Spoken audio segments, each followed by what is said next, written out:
Hello everyone, जल्दी से हमारे साथ क्लास में जुड़ जाएंगे।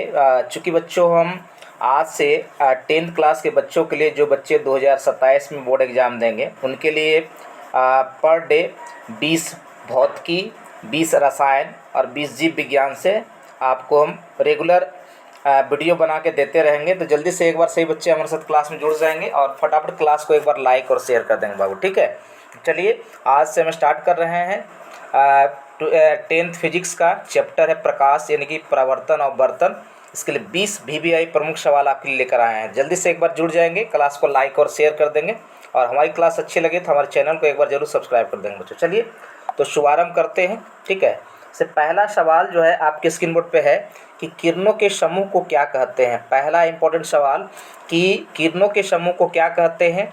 ए ऑप्शन है प्रकाश का पुंज, बी है किरण पुंज, सी है ए और बी दोनों, डी इनमें से कोई नहीं। तो चलिए इसका हम आंसर बताने वाले हैं। इसका सी आंसर राइट आंसर हो जाएगा बच्चों, ठीक है। कि किरण के समूहों को हम क्या कहते हैं, तो प्रकाश पुंज भी कहते हैं और किरण पुंज भी कहते हैं बच्चों, ठीक है। तो चलिए आगे बढ़ते हैं दूसरे प्रमुख सवाल पे। और दूसरा प्रमुख सवाल जो है आपके स्क्रीन बोर्ड पे नज़र आ रहा होगा, क्वेश्चन नंबर दूसरा, ठीक है। कि प्रकाश की किरणें गमन करती है। आपके पास 4 ऑप्शन है। पहला ऑप्शन है कि ए किसी भी दिशा में, बी तिरछी रेखा में, सी सीधी रेखा में, डी इनमें से कोई नहीं, ठीक है। तो चलिए ताला लगाते हैं कि ऑप्शन नंबर सी, प्रकाश की किरणें जो है वो हमेशा सीधी रेखा में गमन करती है बच्चों, ठीक है। चलिए आगे बढ़ते हैं।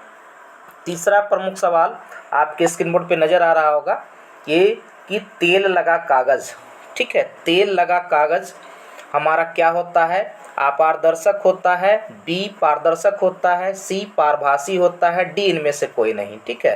तो देखिए तेल लगा हुआ कागज़ जो होता है ना बच्चों, ये हमारा क्या होता है, पारभासी होता है, ठीक है। क्या होता है, पारभासी होता है, ओके। चलिए आगे बढ़ते हैं। चौथा इंपॉर्टेंट सवाल आपके स्क्रीन बोर्ड पर हम लेके आए हैं और ये सभी सवाल जो है ना आपका प्रीवियस ईयर सवाल है बच्चों, है ना।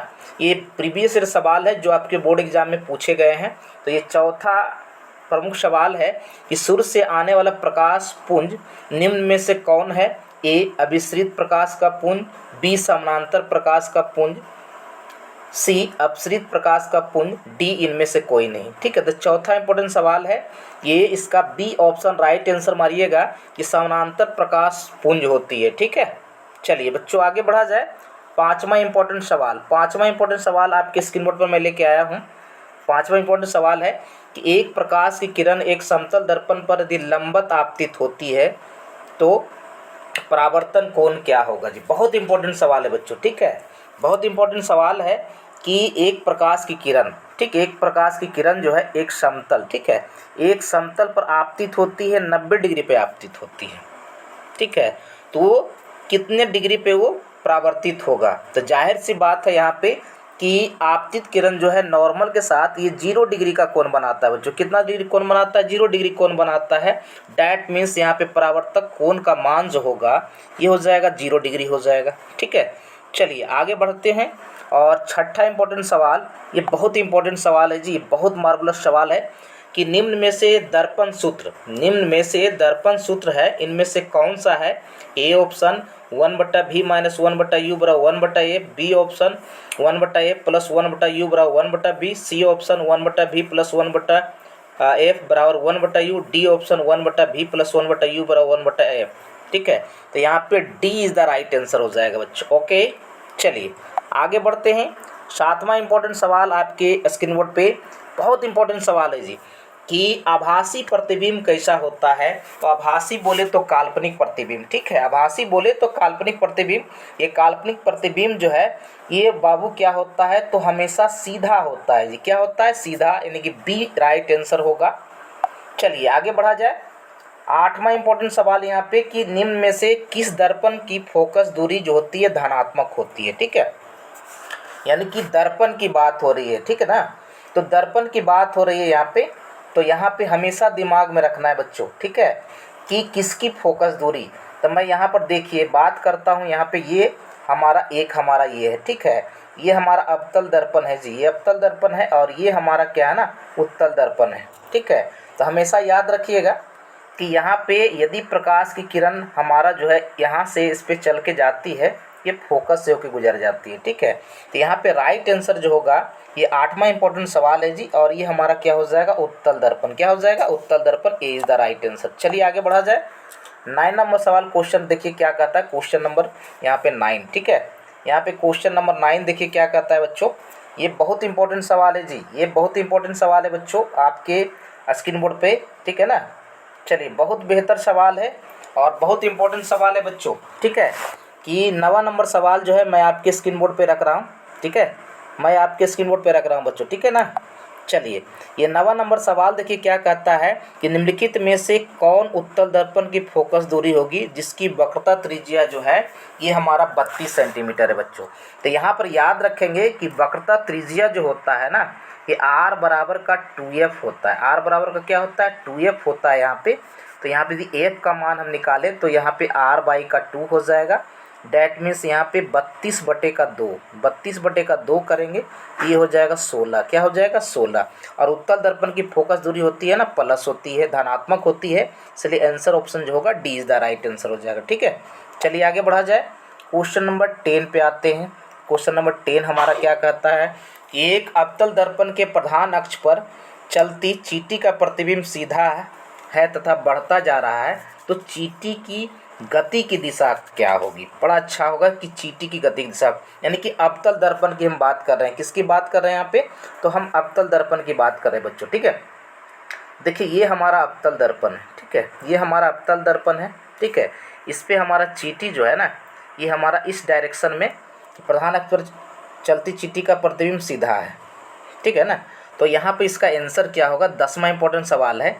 तो जैसे ये प्रतिबिंब आगे बढ़ रहा है, ठीक है ना, तो ये हमारा किधर जाएगा, तो फोकस से ध्रुव की ओर जाएगा जी। यहाँ पर B answer is the right answer होगा, इसका B is the correct answer होगा, ऑप्शन नंबर बी, ठीक है। Option number B is the right answer हो जाएगा यहाँ पे, ठीक है, ऑप्शन नंबर बी होगा, ठीक है। इस क्वेश्चन का आंसर जो होगा बच्चों ऑप्शन नंबर बी होने वाला है। क्या होने वाला है, तो बी होने वाला है, ठीक है। इसका आंसर जो होगा यहाँ पे ये B is the right answer होगा, बी, ठीक है। चलिए आगे बढ़ते हैं। 11वां नंबर सवाल देखिए, बड़ा इंपॉर्टेंट सवाल है जी, बहुत मार्वलस सवाल है कि जिस दर्पण की फोकस दूरी 20 सेंटीमीटर है, यदि अवतल दर्पण है ये, तो इसकी वक्रता त्रिज्या क्या होगी। यानी कि अभी जस्ट हमने बताया था कि r बराबर का 2 इंटू का f होता है, यानी कि यहाँ पे 2 गुने का यदि हम 20 करेंगे, ठीक है, तो यहाँ पे हो जाएगा 40। क्या हो जाएगा, 40। क्या हो जाएगा बच्चों, तो ये हो जाएगा 40, ठीक है। यानी कि 40 सेंटीमीटर जो होगा इसका राइट आंसर हो जाएगा। चलिए नेक्स्ट क्वेश्चन की हम बात करते हैं, ठीक है। नेक्स्ट क्वेश्चन की हम बात कर रहे हैं, क्वेश्चन नंबर 12, ठीक है। क्वेश्चन नंबर 12 में देखिए क्या कहता है, आँख नाक गला के चिकित्सक द्वारा उपयोग लाया जाने वाला दर्पण कौन सा जी। बहुत इंपॉर्टेंट सवाल, और ये 2026 में यानी कि 2027 में, ठीक है, जो बच्चे एग्जाम देंगे उनके लिए बहुत ही बेहतरीन सवाल है। और इसका आंसर जो है ना, ये अवतल दर्पण इज द राइट आंसर हो जाएगा बच्चों, ठीक है। चलिए नेक्स्ट क्वेश्चन हमारा 13 नंबर सवाल देखिए क्या कहता है, ठीक है। 13 नंबर सवाल देखिए यहाँ पे क्या कह रहा है कि 13 नंबर सवाल कि उत्तल दर्पण में आवर्धन का मान महत्तम मान कितना होता है जी, ठीक है। तो इसमें देखिए हमेशा वस्तु का प्रतिबिंब जो है ना उत्तल दर्पण में हमेशा क्या होता है, सीधा होता है, वस्तु का अपेक्षा छोटा होता है जी। इसलिए इसका आंसर जो इसके क्वेश्चन का आंसर जो होगा 13 नंबर सवाल है, और इसका आंसर यहाँ पे कि इसका आवर्धन क्या होगा, महत्तम जो होगा 1/2 होगा जी, ठीक है। चलिए आगे बढ़ा जाए। क्वेश्चन नंबर 15 की मैं बात करता हूँ, 14 कि अवतल लेंस द्वारा प्राप्त प्रतिबिंब क्या होता है। अवतल लेंस की बात हो रही बच्चा, उत्तल लेंस की बात नहीं रही। तो अवतल लेंस में हमेशा प्रतिबिंब जो होता है वो आभासी होता है या काल्पनिक होता है, सी इज द राइट आंसर मारिएगा।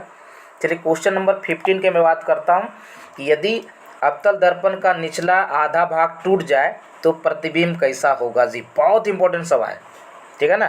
तो प्रतिबिंब क्या होगा, तो प्रतिबिंब जो होगा ये ऑप्शन नंबर 15 है ना, ये क्वेश्चन नंबर 15 है जी। तो अवतल दर्पण का निचला भाग टूट जाए, ठीक ना, तो इसका मतलब क्या होगा कि प्रतिबिंब का ऑप्शन नंबर, मेरे हिसाब से ये बड़ा इंपॉर्टेंट सवाल है जी, बहुत इंपॉर्टेंट सवाल है क्वेश्चन नंबर 15।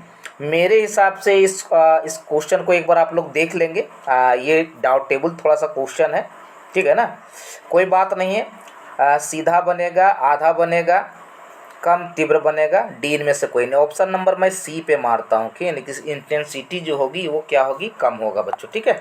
चलिए क्वेश्चन नंबर 16 कि फोकस दूरी 10 सेंटीमीटर के अवतल दर्पण द्वारा उत्पन्न आवर्धन धनात्मक होगा यदि वस्तु दूरी का मान क्या होगा, कितना होगा।